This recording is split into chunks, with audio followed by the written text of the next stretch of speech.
قولوا لنا دوكا باش نخيروا حنا بلادنا نحرقوهم ونجيبوهم من الهند. دوك ما تقوليش برك هادو كانا ولادنا، باسكو ما نحبش نسمع هذه الكلمه هذه تقيسني بزاف. هادو ايدي ماي الحكم السيشيلي واحد من احسن الحكام في افريقيا. كره في الوسط من حسن يبدا يوصلها مباشره لميغني، ترجع لكريم زياني، يرفعها من هناك. هيله من كريم زياني، صعبه، هيله ممتازه، ولا لا يا بابا يا بابا، الله الله الله الله، جول جول، الله اكبر، واي هدف، يا سلام على عنتر يحيى، اجمل هدف في العالم، هذا هو اجمل هدف في العالم واحلاه. جول جول جول جول جول جول جول جول جول جول جول، يا سلام، يا سلام على هذا الهدف. هذا هو اللي يعطيكم القوة، هذا هو اللي يعطيكم الإرادة.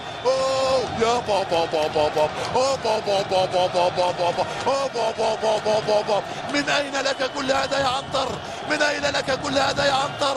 يا له من هدف. قولوا لنا دوكا باش نخيروا حنا بلادنا نحرقوهم ونجيبوهم من الهند. دوك ما تقوليش برك هادو كانا ولادنا، باسكو ما نحبش نسمع هذه الكلمه هذه تقيسني بزاف. هادو فوزي غلام في تنفيذ هذه المخالفة، يرفعها بالشكل اللازم في القائم الأول بالراس، جول جول جول جول جول جول جول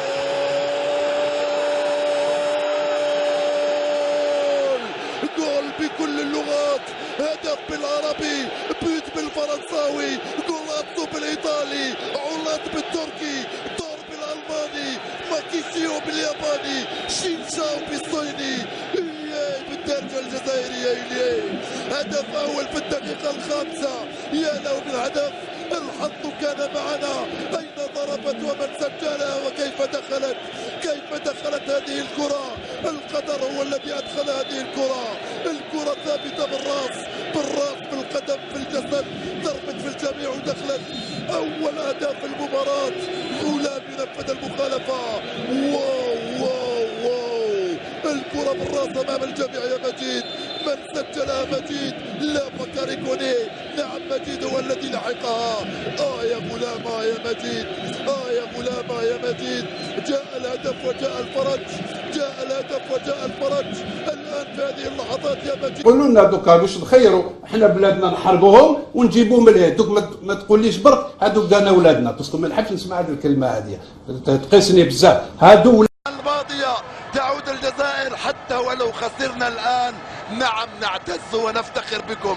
مجيد بوقرة يفعلها ويعدل النتيجة، يا سلام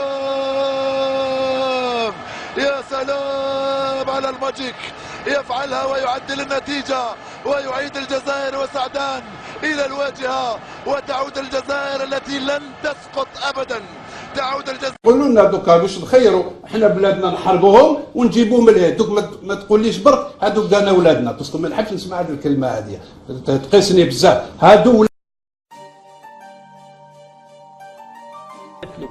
انا نشفى حاجه مهمه. يومين قبل ما يكون المعسكر توفات امه، وراح كان معاها، وهذا كان قبل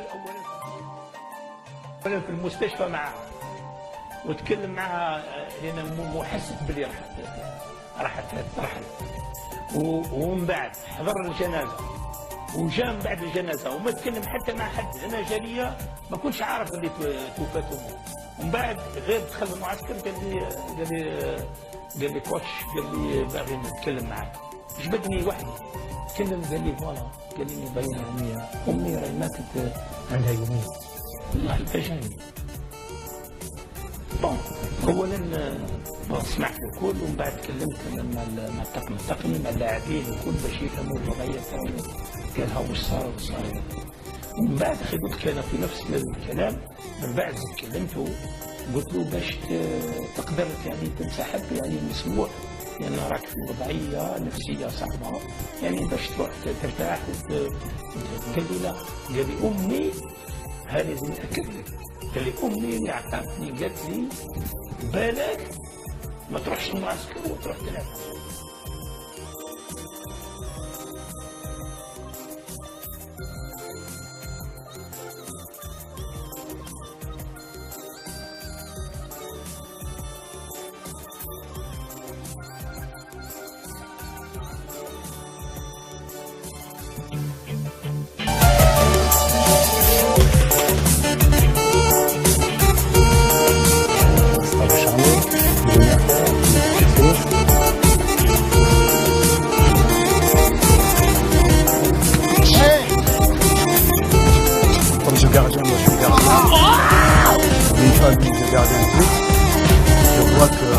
l'un des meilleurs gardiens du continent africain. قولوا لنا دوكا باش نخيروا حنا بلادنا نحرقوهم ونجيبوهم من الهند دوك ما تقوليش برك هادو كانا ولادنا باسكو ما نحبش نسمع هذه الكلمه هذه تقيسني بزاف هادو. D'un autre footballeur qui avait marqué son temps, Mustapha Zitouni est mort.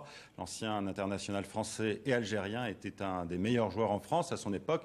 Mais coup de théâtre en 1957, en pleine guerre d'Algérie, il avait accepté l'offre du FLN, rejoindre la première équipe de football algérienne au prix de sa carrière en France. Reza Pounewadji. Aéroport de Tunis en 1958. Nous sommes à quelques semaines du début de la Coupe du Monde de football. À bord de l'avion qui atterrit, 4 joueurs algériens qui ont décidé de quitter l'équipe de France dont ils faisaient partie pour rejoindre celle du FLN. Parmi eux, Mustapha Zitouni. Né à Alger en 1928, ce puissant défenseur quitte rapidement ce qui était encore une colonie pour faire carrière en métropole. Une carrière exemplaire. À 30 ans, il est l'un des piliers de l'équipe de Monaco, a déjà joué en sélection nationale et est même dragué par le Real Madrid. Pour la Coupe du Monde en Suède de 1958, le Front de Libération Nationale contacte des joueurs d'origine algérienne évoluant de l'autre côté de la Méditerranée. Le but, former la première équipe de foot algérienne, une audace à la portée hautement symbolique pour le mouvement clandestin indépendantiste. Mustapha Zitouni répond présent à l'appel. Avec 10 autres collègues, sa défection provoque un tollé dans l'opinion publique en France qui médiatise ce qu'on appelait encore les événements algériens. Le coup de pub recherché par le FLN est atteint. Pendant 4 ans, cette équipe non reconnue par la Fédération internationale jouera plus de 80 matchs avec les pays non alignés. Aux côtés d'autres stars du ballon rond comme Rachid Mekloufi et Abdelaziz Bentifour, Zitouni évoluera avec le maillot algérien, même indépendante, jusqu'en 1964 avec près de 100 sélections. De retour en France bien des années après, dans l'anonymat complet, Mustapha Zitouni s'installera dans la ville de Nice, où il vient de décéder des suites d'une longue maladie à 85 ans. Dans son pays d'origine, l'Algérie, il reste un héros national. قولوا لنا دوكا باش نخيروا حنا بلادنا نحرقوهم ونجيبوهم من الهند دوك ما تقوليش برك هادو كانا ولادنا باسكو ما نحبش نسمع هذه الكلمه هذه تقيسني بزاف هادو. L'Algérie des Nations pour la première fois et seule fois de son histoire, cette frappe du droit de Chérif Oudjani qui bat le gardien nigérien. L'Algérie championne d'Afrique, c'était il y a combien? 90? 25 ans. 25 ans. Tunisie. Félicitations. Ça nous rajeunit pas. Pas du tout. Il y avait les cheveux à l'époque. Chérif Oudjani, à la grande époque lançoise, il était frisé, il avait des cheveux de partout. قولوا لنا دوكا باش نخيروا حنا بلادنا نحرقوهم ونجيبوهم من الهند دوك ما تقوليش برك هادو كانا ولادنا باسكو ما نحبش نسمع هذه الكلمه هذه تقيسني بزاف هادو.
يا سلام على هذه الأصوات الجميلة والرائعة وهذه الصور الرائعة التي يصنعها أبناء الجالية الجزائرية في المهجر الموجودين في مدرجات ملعب بلاي موبيل ستاديوم بمدينة نيورنبرغ.